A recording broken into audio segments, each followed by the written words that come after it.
고린도전서 7장을 혼인장 또는 결혼장 이렇게 설명하는데요. 왜냐하면 결혼에 대한 내용들이 많이 등장하기 때문입니다. 음행을 피하기 위해서 남편을 두고 아내를 두라. 결혼을 했다면 서로 자기의 몸을 주장하지 말라. 남편의 몸은 아내가 주장하고 아내의 몸은 남편이 주장하라. 아내는 남편에게 그 의무를 다하고 남편 역시 아내에게 남편의 의무를 다하라. 유별나게 결혼의 관계를 비유로 신앙생활을 권면하는 것을 들을 수 있습니다. 오늘 이제 본문은 7장의 마지막 단락으로 처녀와 그리고 과부에게 주는 권면의 말씀으로, 그렇다면 이 종말의 세대를 어떻게 살 것인가에 대한 권면으로 구성되어 있습니다. 첫 번째는 바울의 권면은 변화된 안목으로 살아야 된다라는 것을 강조합니다. 변화된 안목이란 무엇입니까? 세상과 다르게 살라는 것이죠. 세상과 똑같이 살지 말라는 것입니다. 세상의 가치관을 버리고 살라는 것이죠. 세상을 거스러서 살아야 된다고 강조하는 것입니다. 우리 29절 같이 한번 읽겠습니다. 시작. 형제들아, 내가 이 말을 하노니 그때가 단축하여진 고로 이후부터 안에 있는 자들은 없는 자 같이 하며. 아멘. 세상이 단축되어졌다라고 말씀하는 것이죠. 주님 오실 날이 가까워졌다고 말씀하는 것입니다. 어제보다 오늘 하루 더 주님 오실 날이 가까워진 것입니다. 그러므로 30절에 보시면 우는 자들은 울지 않는 자 같이 하고 기쁜 자들은 기쁘지 않은 자 같이 하고 매매하는 자는 없는 자 같이 하고 세상 물건 쓰는 자는 쓰지 못하는 자처럼 쓰지 못하는 것 같이 하라고 권면합니다. 왜 그렇습니까? 31절에 보시면 외형은 지나가기 때문입니다. 외형은 지나가기 때문에.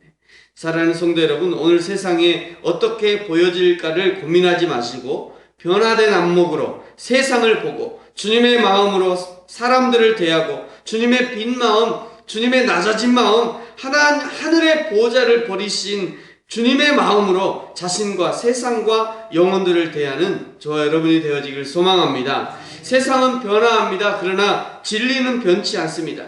세상은 지나갑니다. 고통도 지나가고 유행도 지나갑니다. 그러나 하나님의 나라, 하나님의 가치는 영원합니다. 영원한 하나님의 나라, 하나님의 가치를 저와 여러분의 가치로 삼는 저와 여러분이 되어지기를 소망합니다. 두 번째 바울의 권면은 세상의 노예로 살지 말라라고 권면합니다. 우리 30절과 31절 같이 한번 읽겠습니다. 시작. 우는 자들은 울지 않는 자 같이 하며 기쁜 자들은 기쁘지 않은 자 같이 하며 매매하는 자들은 없는 자 같이 하며 세상 물건을 쓰는 자들은 다 쓰지 못하는 같이 하라. 이 세상의 외형은 지나감이니라. 아멘. 30절과 31절에서 강조하는 사람은 매매하는 자와 그리고 세상 물건을 쓰는 자입니다. 매매하는 자는요, 하루하루 무엇인가가 팔리고 사업이 잘 되면 기뻐하다가도 안 팔리고 값이 오르지 않으면 세상이 무너지는 것처럼 그렇게 행동하기 쉽습니다. 또 세상 물건을 쓰는 자는 최신 유행하는 것이라면 무엇이든지 써보지 않으면 직성이 풀리지 않는 그런 사람일 것입니다. 세상 기쁨의 노예가 된 것입니다. 세상 유행의 노예가 된 것입니다. 세상 인정의 노예가 된 것이죠. 세상의 가치가 나의 가치가 되어서 세상이 인정하면 만족하고 그렇지 않으면 절대 만족할 수 없는 그런 자인 것입니다. 사랑하는 성도 여러분, 당신은 무엇 때문에 웃고 사십니까? 무엇 때문에 울고 사십니까? 무엇에서 만족을 얻고 계십니까? 무엇 때문에 불편하고 계십니까? 세상의 것입니까? 주님 때문입니까?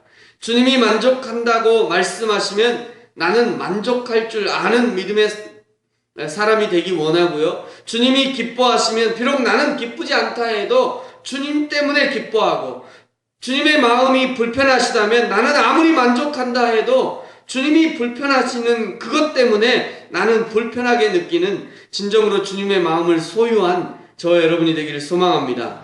세 번째 바울의 권면은요, 주를 온전히 섬기라 하는 것입니다.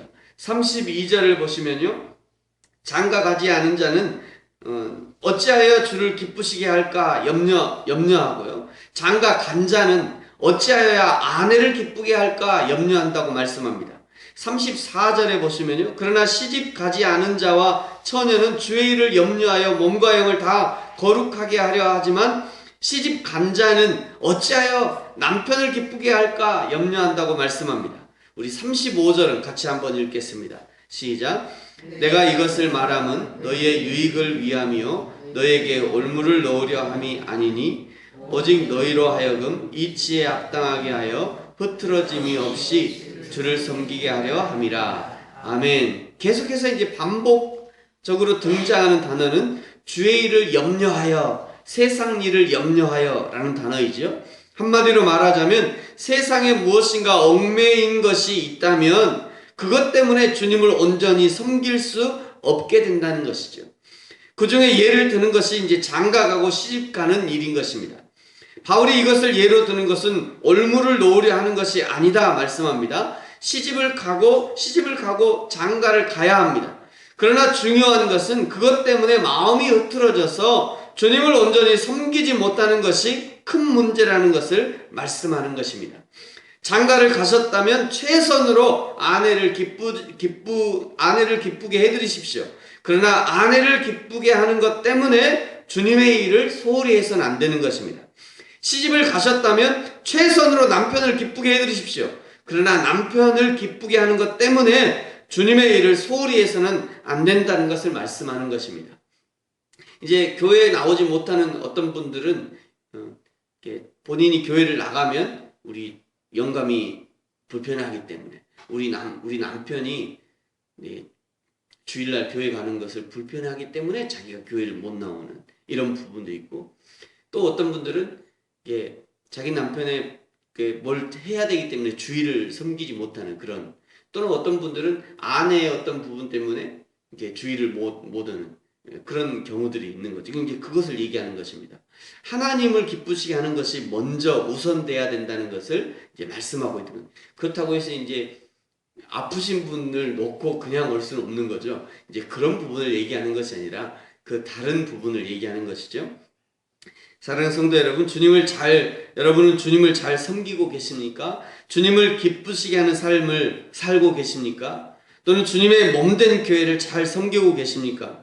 혹시 남편 눈치 보느라고, 아내 눈치 보느라고 주님의 일을 하지 못하고 몸된 교회를 섬기지 못하고 있지는 않으십니까? 그래서는 안 된다고 말씀하시는 것이죠. 남편을 기쁘게 하는 것처럼 주님을 기쁘시게 하시기 바랍니다. 아내를 기쁘게 하는 것처럼 주님의 신부된 교회를 기쁘게 하시기 바랍니다. 이것이 오늘 저와 여러분을 그리스도의 사람으로 부르신 목적인 것입니다. 어느 기독교계 광고에 이런 문구가 있죠. 하나님을 기쁘시게, 사람을 기쁘게. 그 다음에 제가 생각이 안 납니다. 하여튼 하나님을 기쁘시게, 사람을 기쁘게 하면서 그 다음에 무슨 회사 이름을 얘기하는 게 있어요.